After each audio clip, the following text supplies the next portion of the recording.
હાલ રાજ્યમાં સાર્વત્રિક વરસાદ પડી રહ્યો છે, ત્યારે હવામાન વિભાગ દ્વારા રાજ્યમાં આગામી 7 દિવસ ભારે વરસાદની આગાહી કરવામાં આવી છે, જેમાં આજે અમરેલી, ભાવનગર, નવસારી, વલસાડ જિલ્લામાં અતિ ભારે વરસાદનું ઓરેન્જ એલર્ટ આપવામાં આવ્યું છે. તો બીજી તરફ રાજકોટ, બોટાદ, ગીર સોમનાથ, આણંદ, ભરૂચ, સુરત, તાપી, ડાંગ જિલ્લામાં ભારે વરસાદનું યલો એલર્ટ જાહેર કરવામાં આવ્યું છે, જ્યારે આવતીકાલે નવસારી અને વલસાડ જિલ્લામાં વરસાદનું ઓરેન્જ એલર્ટ આપવામાં આવ્યું છે. આ ઉપરાંત અમરેલી, ભાવનગર, સુરત, તાપી અને ડાંગ જિલ્લામાં યલો એલર્ટ જાહેર કરવામાં આવ્યું છે.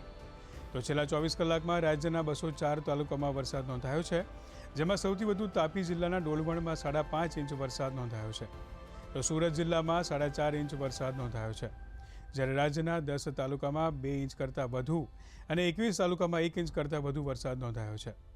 તો બીજી તરફ હવામાન વિભાગે હિમાચલ પ્રદેશ અને મહારાષ્ટ્રમાં આગામી 2 દિવસ ભારે વરસાદની આગાહી કરી છે.